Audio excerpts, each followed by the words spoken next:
Man, chat will be booming today. That's so disappointing, man. My goodness. My goodness. About to,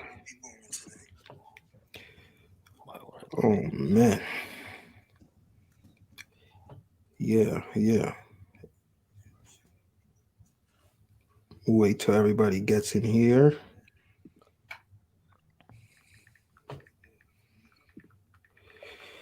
Yeah, I'm asking the same thing, man. I'm asking the same thing. What happened? How did we lose? Very frustrating.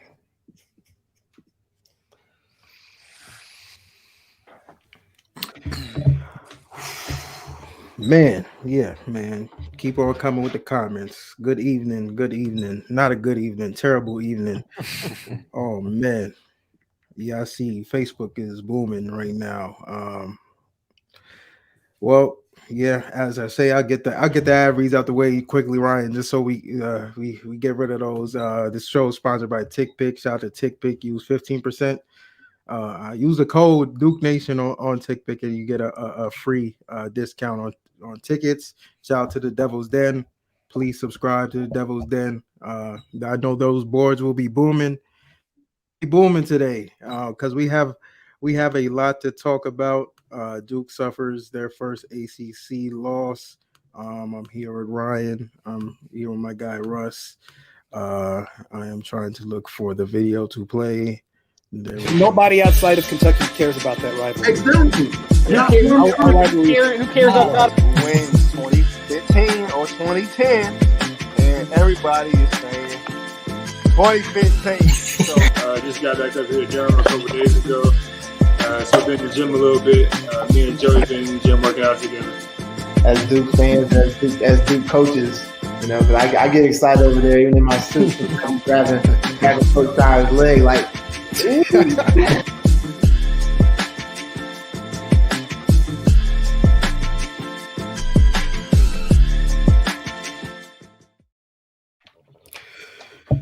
Ladies and gentlemen, welcome to Crazy Twitter Live. As you can see, we are not in the greatest of moods. Here with my guy Ryan, my guy Russ. We're gonna talk about this. Fill up the chats, man. I've never seen the chats booming like this on Facebook, but I'm trying to get to every message. Twitter, fill up the chats. YouTube, we see them. Ryan, man, give us your first thoughts, man. I mean, I initially thought we were going to come in here and just kind of rag on the whole game, but I'm just going to start off with that last 30 seconds of the game. All of a sudden, Paulo takes over, gets 4 quick points, and I don't know about you guys, but I was like, all right, sweet, this is a wrap, it's over. And then Charlie Moore takes a drive, tumbles, and throws up a prayer, and somehow it goes in.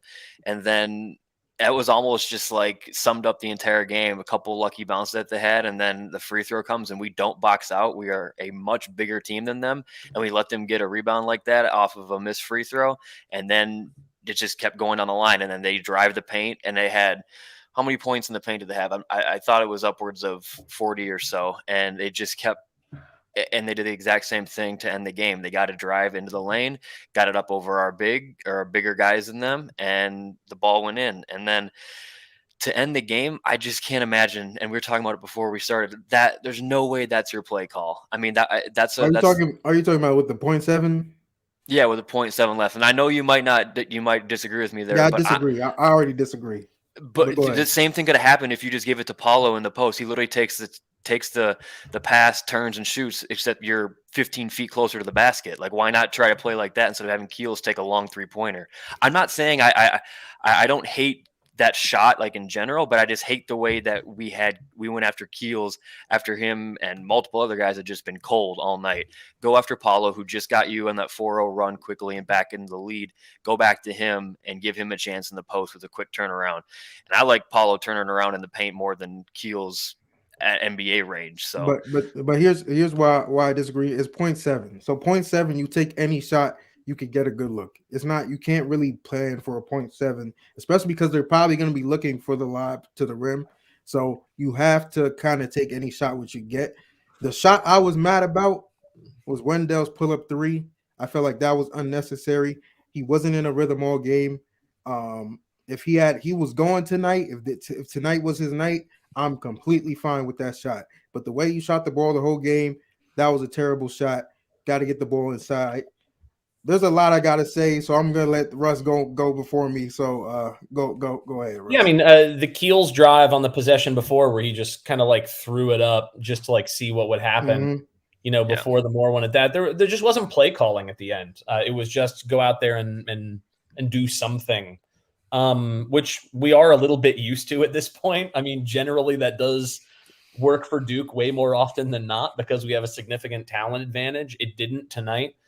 We were bound to lose at some point. We were probably bound to lose, especially because the ACC is very down. We were bound to lose a game to a bad team, to a team that's not very good. Maybe bad is an exaggeration, but not very good is not an exaggeration. But I will cut you off there, because you were part of it. A lot of people were part of it on Twitter. You guys said this was a trash Miami team, and I was like, I can't call them trash. I mean, look at the resume, Zion. Look at what team that reels off 8, you cannot judge it off the teams they played because they have 8 wins in a row. Any team that wins 7 wins in a row, they're a semi-decent team. And at the same time, they're a confident team. The reason why they won 7 games in a row, they hadn't played a road game in forever. Like they lost to Dayton by like 16 and to Bama by like over 30 the last times that they weren't. I think their best win is Penn State on the road, a team that's going to finish near the bottom of the Big Ten. I mean, like, I understand what you're saying. Look at how they play. Look at how they were first in the ACC scoring for a reason. Let's look at how they play. So far, according to Bart Torvik, not adjusted to any sort of preseason stuff at all. We're going to go to numbers. This is my problem. No. We can't base it off of numbers. Forget it. Let me give you a number. They were 242nd in defensive efficiency using just the games they've played this season. No analytic, no weird stuff. 242nd in defense coming into this game, right? And we didn't run offense, really. I mean, the stuff that we did was either at the basket, which they were ready for, or we shot a lot of threes that just weren't necessarily great shots instead of continuing to go to the rim. They weren't, they were ready for that too. And then our defense, I think we need to also talk about the fact that our on-ball defense is very, very good. Our off-ball defense is currently more or less non-existent, and it has been for a few games now. It's obviously why the Georgia Tech game was going so badly. It's why we almost, it was way too close against Campbell early in the year because they were just running a bunch of ball screens and a lot of back cuts. I mean, we just don't defend off the ball ever. So, I mean, this is a quad 3 loss. Maybe it'll become a quad 2 loss because beating Duke on the road is going to be a huge resume boost. Oh, yeah, Miami's going to be in the top 25 soon. Yeah, they'll be a quad 2 team at the end of the year. I mean, it just will. Losing at home is in a game where you're supposed to win by 15 is just not a game you're supposed to lose ever. And we did. We were due. It just sucks that it was a game at home rather than a game on the road that would have been a little more excusable of a loss. Zion, get your thoughts in because otherwise I'm going to go off and not let you talk. I don't know where to start, man. I don't know where to start. I don't know where the pot is. I don't know what the how about this? Let me ask you a question to get you where to start. Do we need to start hitting the panic button on Wendell Moore? No. You're not panicking yet? I'm not panicking on Wendell Moore. He might have had COVID. Did he have COVID? I mean, we don't know. Don't get me in trouble. I know that you're not allowed. The insider's not allowed to say anything. But he might have had COVID, right? Because a lot of the players, at least from the reports, multiple players had COVID. Yeah. So he might have had COVID. I mean, and certainly even if he didn't have COVID, being off for as long as they were, I would expect some degree of coldness. He was very hot. Now he's quite cold. Maybe he'll play his way back into it, or maybe he's struggling with disease. It's hard to. But I don't think there's any worry for me with Wendell. He's played really bad these past 2 games though. Shout out Mel. I forgot. You got to shout you out. Wendell I'm not really worried about. But tonight was terrible. The turnovers inexcusable. Jeremy, I mean, I saw it on the timeline. Jeremy was bad tonight defensively. I'm not even mad what Jeremy brings offensively. I'm just mad that he could not stay in front of his guy tonight. And the guy was his size. You finally have someone your size that you can match up with, and this guy was consistently blowing by him. He was consistently getting beat off the back door. But let me not just blame the players. The coaching was horrible tonight. Horrible. I don't get not going small at any point. I get, Mark, you need Mark inside. Mark was doing well when he got the ball inside. I get that. But when he can't do anything defensively, we're still getting beat to the rim. Even when Mark was in, we were getting beat to the rim. They were finishing over Mark. And we still had no cohesion offensively. Part of the reason why I feel like we were turning the ball over with so much was because we had no spacing. And they had no spacing because we have two bigs on the floor, partly because Paolo wants to sit on the perimeter too and shoot threes. I don't think that's all his fault. I think that's where you put them on the floor.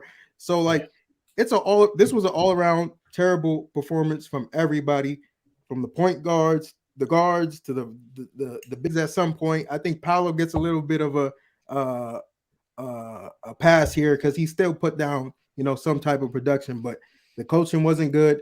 It was a bad loss, but it's January, so go ahead, Ryan. I don't know.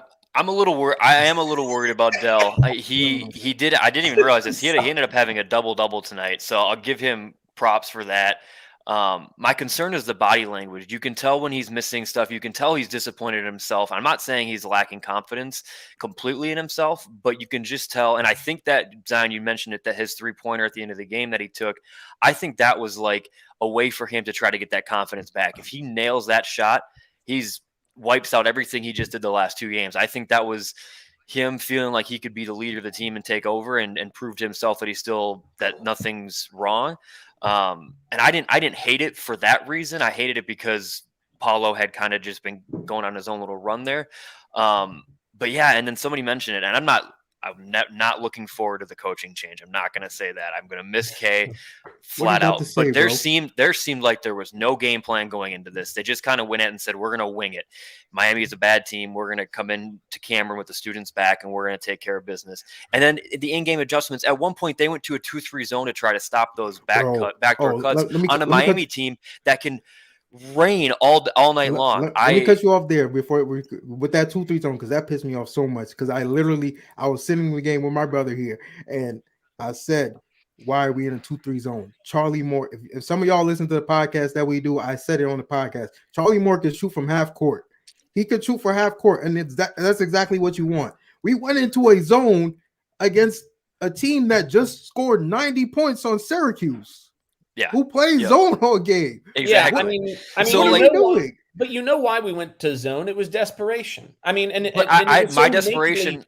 I'd rather have the desperation be put in Jalen Blake's and sit Roach for a possession or two and just see what's going to happen. I'm not saying that's the answer. I'm just saying if you're going to go desperation, go that route. Put Roach on the bench, make him, and he did sit him in place of, he brought in Williams, I think, instead, or Griffin or whatever. But I'm not saying Blake's would have been the better player, but he's obviously a decent defender. And I think to send a message to Roach like, hey, like Zion said, you're playing against a guy right now who is your size finally, and you still can't defend. Like, here's Blake's chance to come in there. And then, Zion, if you pull up the stats again, we played 6 guys tonight. Theo John and Joey Baker combined for 9 minutes. I'm not saying they were the answer, but to play 6 guys after having almost a 2-week break and coming off your first ACC game, these guys were tired, man. You could tell at the end of the game when Coach K called that timeout, which first and foremost, 1:36 left in the game, and he calls a timeout right after they just had a timeout, and that wasted our final timeout. I don't remember what happened out of that timeout call. That might have been Keels. I can't remember, but we wasted that timeout when we could have used it with that point set. Well, we ended up getting one with the review, but there was multiple times at the end of the game in that last minute where we could have had a timeout. So all that to say, not playing Theo John or Baker Moore, or even, like I said, Jalen Blake's, it just shows that there wasn't much of a game plan in my mind going into it, and the in-game adjustments were atrocious. Well, what in-game adjustments other than to switch the zone for one possession? Yeah, my problem was that it smelled desperate. It wasn't even like we were clearly desperate for a change, but that was such a nakedly desperate move of like, well, let's just try anything and see, right? Like that you knew it wasn't going to work. Like the second they were out there, you could tell from like the fact that like Miami saw it and they were like, oh, they're getting desperate now, bro. they're getting like it was so, even if he had missed the shot, like even if Moore had missed that shot, it wouldn't have mattered. Like it was so clearly just not a strong choice there. I mean, to Zion, addressing your point earlier, I mean, just to play devil's advocate, I suppose, what small ball lineup defensively works in this matchup? See, this is the thing, and I understand too.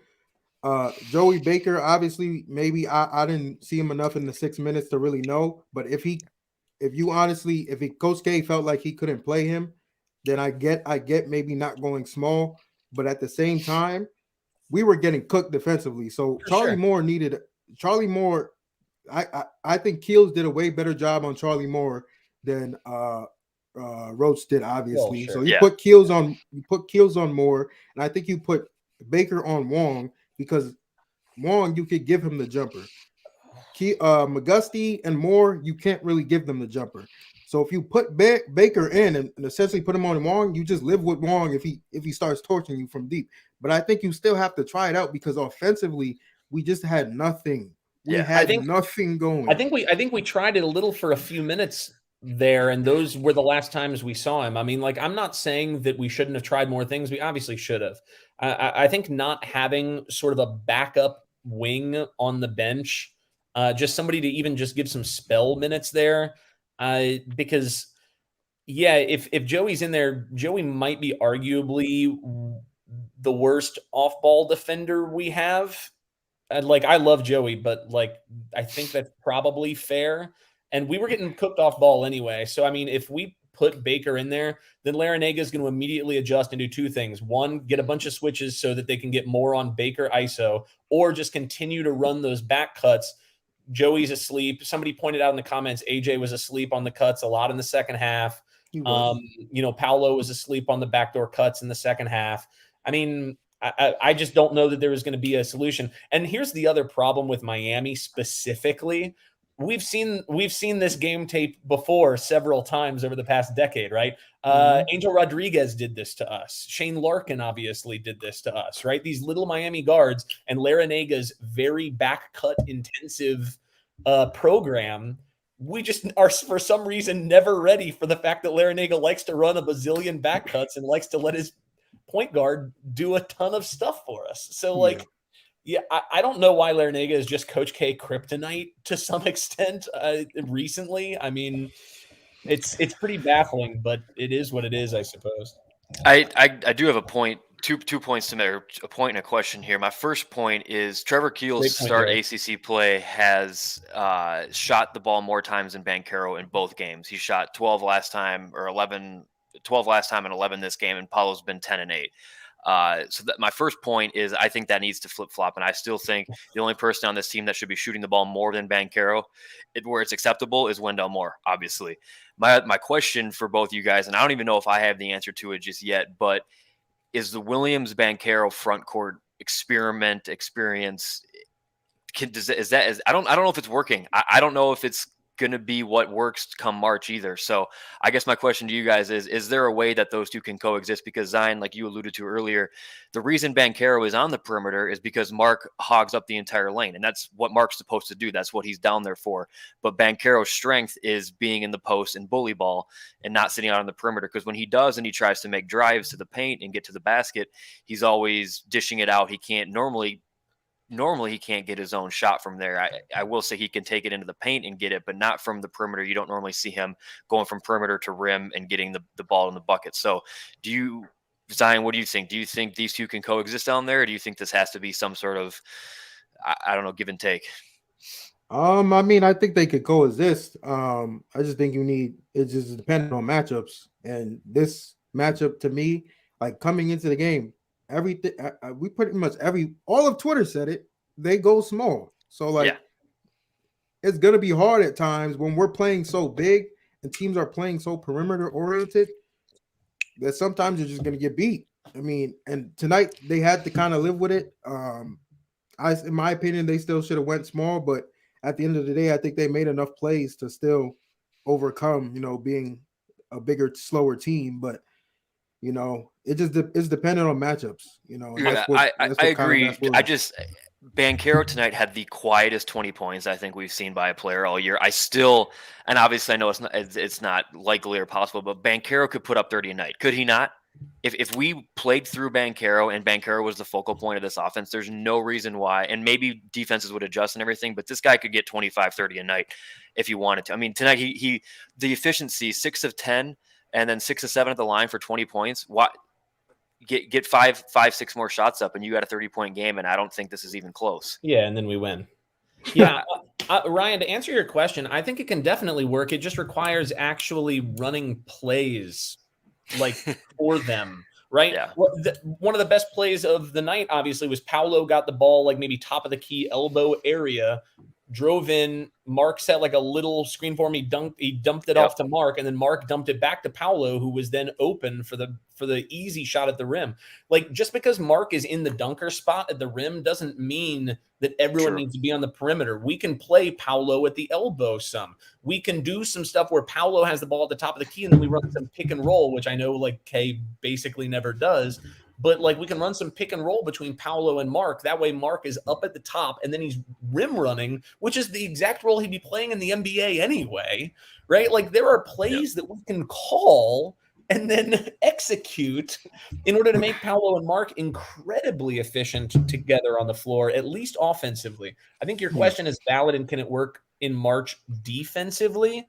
In terms of teams will, try and get Mark out to the perimeter on switches and things like that. I think that's a different question and an interesting one, and I do think that's more matchup dependent. But I think on offense, if we actually ran plays for them to play together with, then it's not even a question. They'd be incredibly dominant. I mean, like look at what Gonzaga does with Timmy and Holmgren. Look at what Purdue does when they've got multiple bigs on the floor. I mean, like they run plays and offense designed around maximizing the talents of the players around them.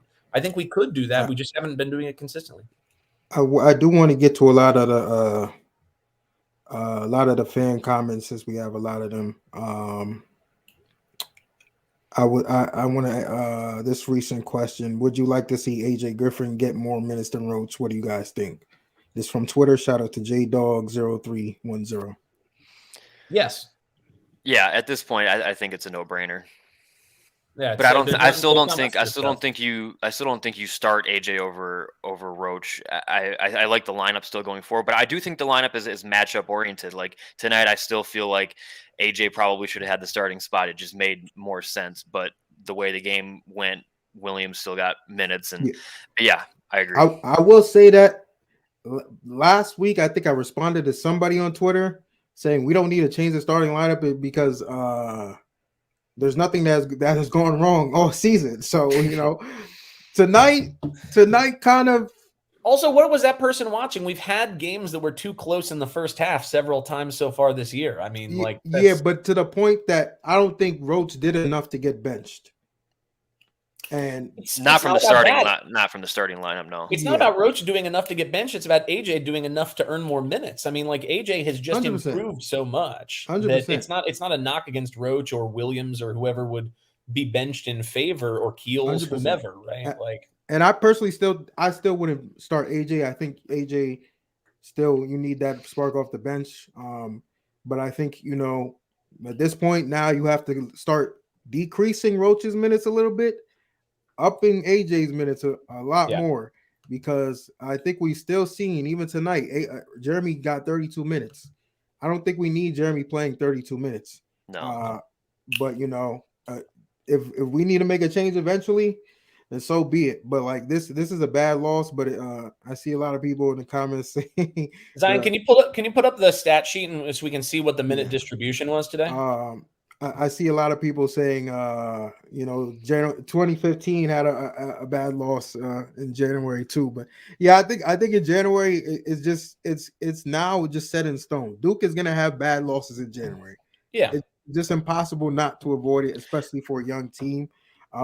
But I think my issue with that though is like this was supposed to be our 4th ACC game. Like I still feel like, and this doesn't matter now because what happened. If they don't go on a COVID pause, this is their 4th or 5th ACC game. I think it'd be their 4th, and they have multiple games under their belt. This is a home game against just a decent Miami team that I think at that point, if our legs are underneath us, I think with a few more games of experience in the conference, I think this is a different game. So. Big thing is, and time to get back to the comments, but we're at Wake next week. That's our next on my game. birthday, man, Wednesday, we will be here after the game. Hell yeah. Got to. But that's scary, man. That's a really good. I mean, if you want to, we can talk about Miami and Wake and their resumes and the numbers and everything. But that's just another team that you should be able to handle business. But it's on the road. It's ACC. It's January with a young team, so it's going to be a fight. The ACC is not as easy as people think it is. Come on. That's all I know from tonight, because even Miami, I thought Miami could have played a lot better than they did tonight. They, in some ways, shooting the ball. Yeah. They're a much better shooting team than they showed tonight, and they had open looks. So, but I think if a conference is up or down, in-conference games are always hard, regardless of the conference. I mean, even in like for Vermont to sweep, their conference or whatever, there are still going to be a couple of games there against teams they should beat easily that are going to be tough. Someone on Twitter or YouTube, whatever, tell me what Coach K is saying right now if you're listening. So, do you want me to? Are you going to read it, or I got the tweet? Oh, you got the tweet. What is Coach K saying, man? From the official men's basketball account, he said, "We played a fast, good, and older team tonight. The story of the game was turnovers. We played well at times and had an opportunity to win, but you have to finish, and we didn't finish." I laughed because I knew that was coming. I knew he was going to say older team. Older team. We played an older team tonight. I mean, it's true that team was older. So we're 340th in the country in experience. Every team is an older team. Yeah. Every team is pretty much older team.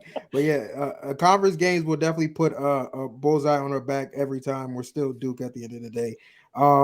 Yes, Jay Kruger. This is streaming on YouTube, on Twitter. I see a comment. Just Google, I guess, Duke loses, and you'll find it.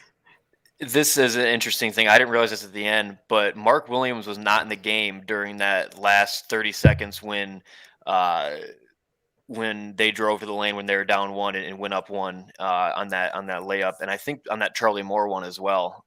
Just another in-game thing.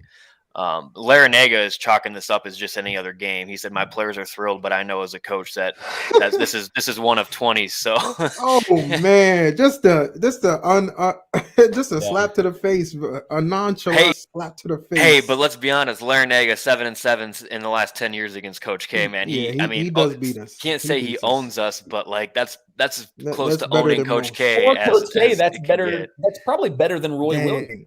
We don't play Miami again, right?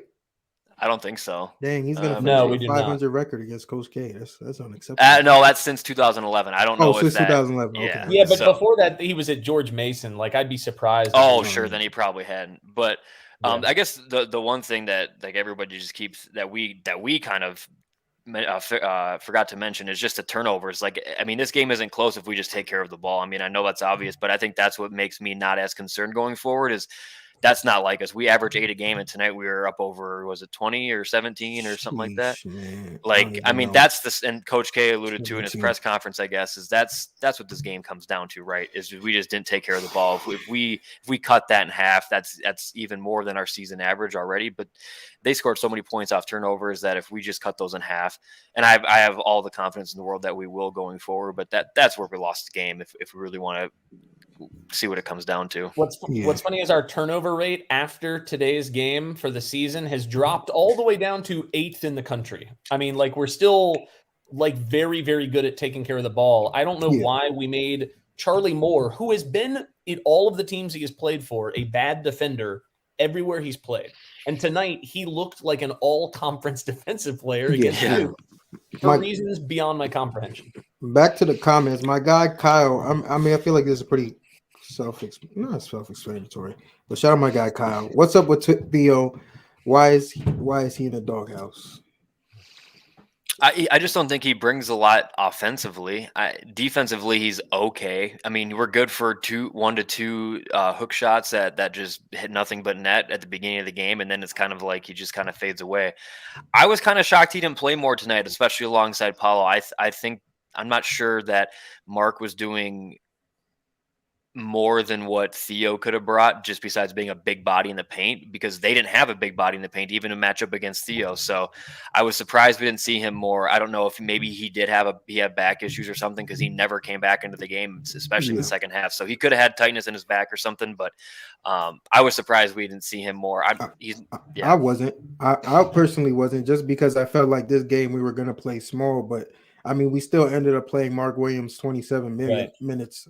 So like, if our plan was really to go big all game, then I guess, Theo probably could have played. I'm not even saying go big. I'm just saying he takes some of those minutes off of Mark, maybe, and obviously Roach too. But like, yeah, I just think it would be interesting to see in a game like that Banchero alongside Theo instead of Williams, and maybe that opens things up a little bit more. It would have been nice to have our guys be a little fresher at the end of the game. I mean, like that's what Theo 100%. should be able to do. Like he should be able to come in and just like not be great necessarily, but like he should spell dudes, hold down the fort, do some stuff. That way Williams can play a couple fewer minutes. I mean, even Paulo can play a couple fewer minutes. I think the reason why he was quiet, Ryan, is because a lot of the stuff that he did was in spurts, and then he does. And I mean, I think Sam Vecini was talking about this on Twitter. Like he tends to float sometimes. Yeah. Like, he's really engaged and he's crushing it. And then like the rest of the team starts to take a bunch of shots. And like, when he's not totally engaged and having the ball, like plays run for him, he can float from time to time. Until those last 4 points of the game, my hot take coming in tonight was going to be that he just looks disinterested out there for a long stretches at a time out there. Like this isn't a knock, because I don't know what's going through these guys' heads, and we don't see everything on TV. So sometimes it doesn't look like he's interested, and doesn't look like the emotion is there, even when other guys are always doing well. I'm not.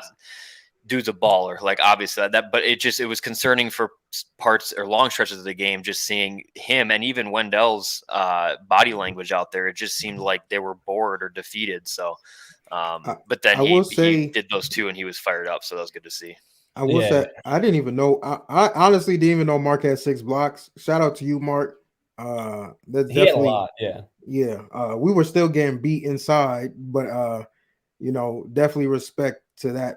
You did your job protecting the rim. I mean, you can't do any more than that. But I feel like someone did ask this question besides AJ, who else needs to step off on the bench. I just want to answer that quickly and say, we can't have people stepping on the bench if they don't get minutes. Yeah, exactly. You can't have someone step on the bench if they're getting 3 minutes a game. So Duke not playing players on the bench. I've never heard of this before. Somebody on Twitter, it's Chip Kelly Burner on Twitter, said, "Wouldn't an experienced scorer from the portal be helpful?"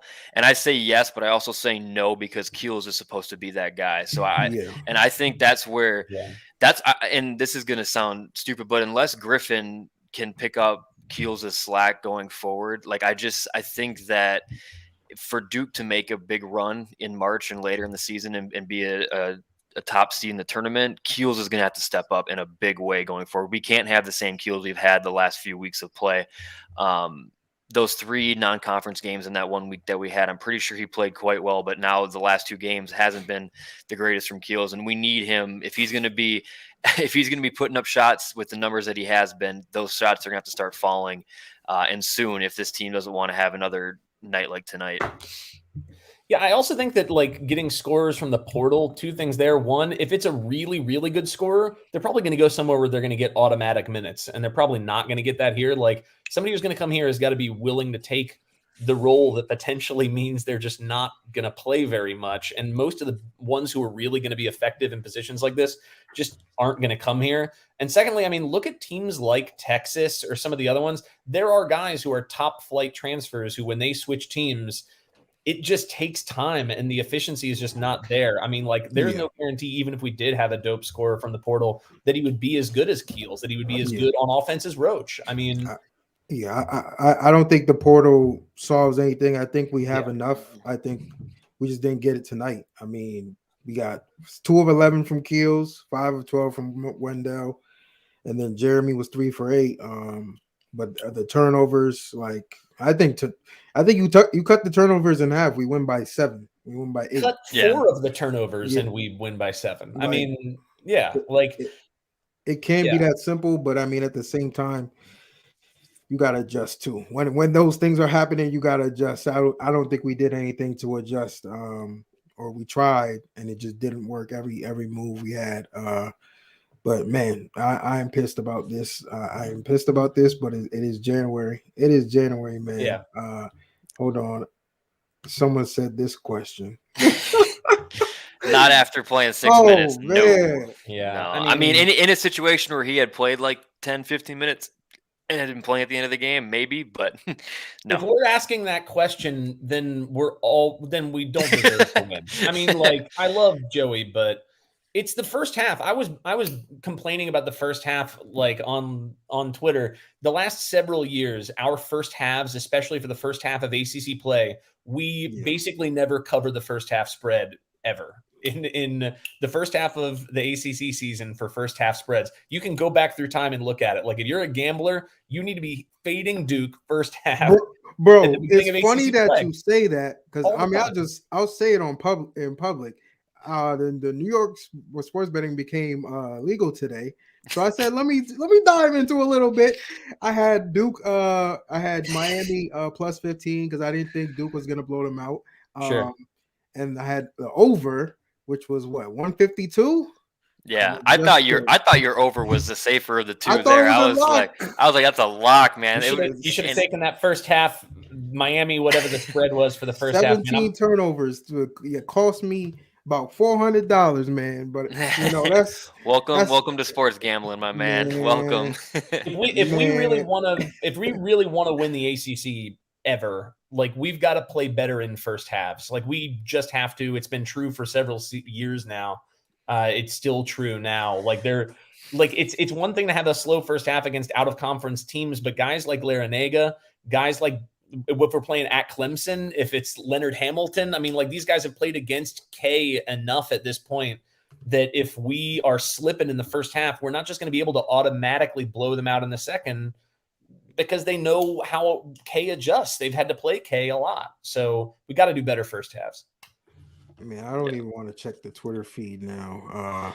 No, I think the worst part about like Duke losses is like you're going to say, Zion, is just the national media who's just going to count us out again. Duke's not a top contending team. They're off the one line. Ken Palm already dropped us to 13. Your boy Russ already dropped us out of the top 10. And sure, it's warranted, but man, like if you just look at this team from top to bottom, if they put it together, this is a title contending team. I mean, from their top 6 to 7 guys, man.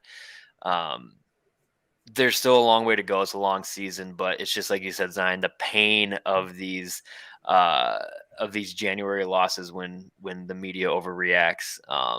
Long way to go, but this is a Final Four team. I agree. I don't think this really. Only reason this pisses me off because it's not an ACC game. We should lose.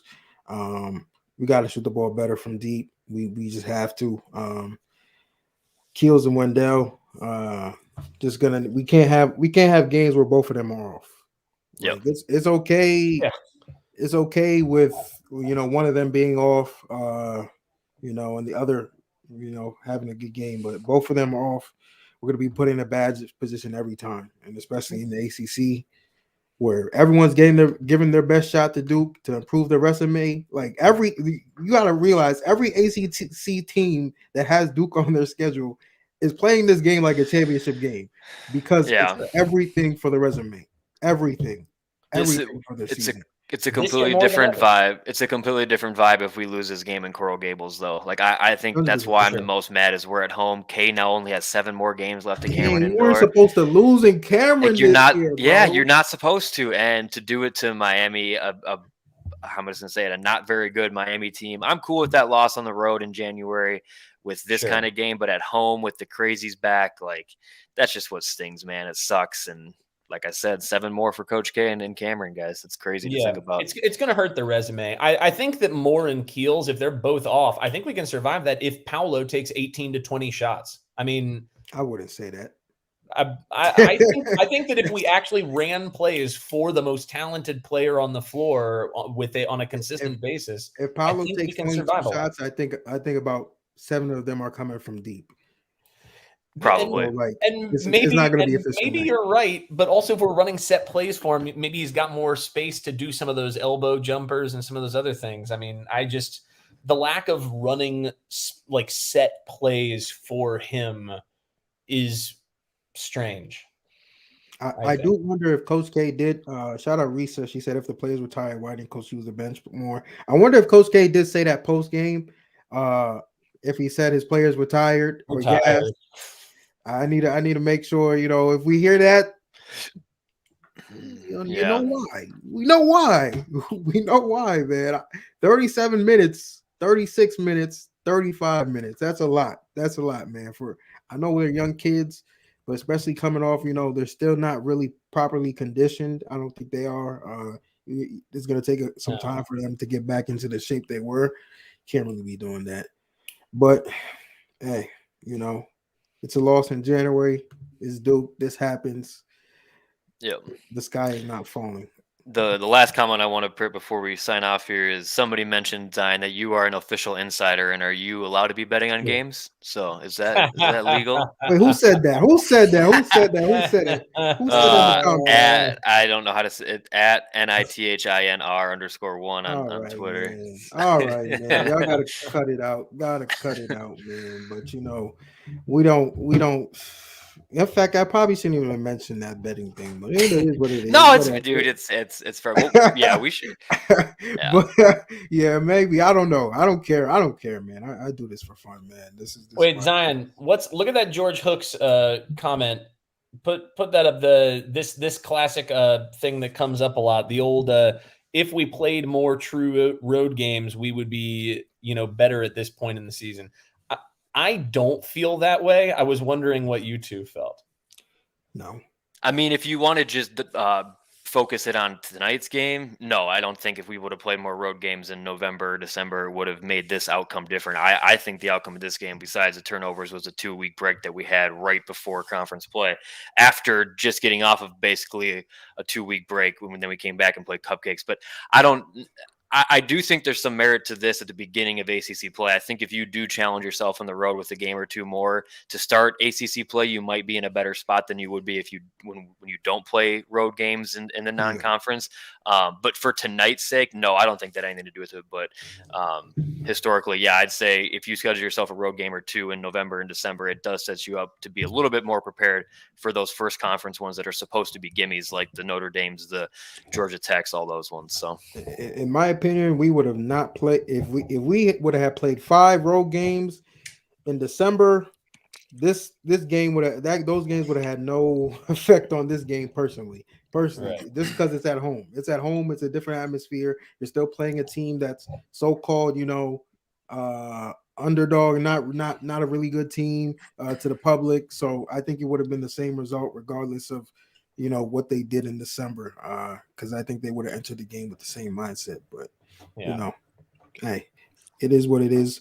The painful thing is there's no quick turnaround. You can't. We gotta wait till Wednesday. My birthday though. It's my birthday on Wednesday. So, here with a little birthday celebration, hopefully. Yeah. If we get 2 back-to-back losses, hey, I'm telling y'all what, we lose on my birthday. I'm just telling y'all, we lose on my birthday. It happens often. So if we're coming back Wednesday with back-to-back losses, just blame me. I'll take all of it. But about time you take blame for something. All right, man. All right, relax.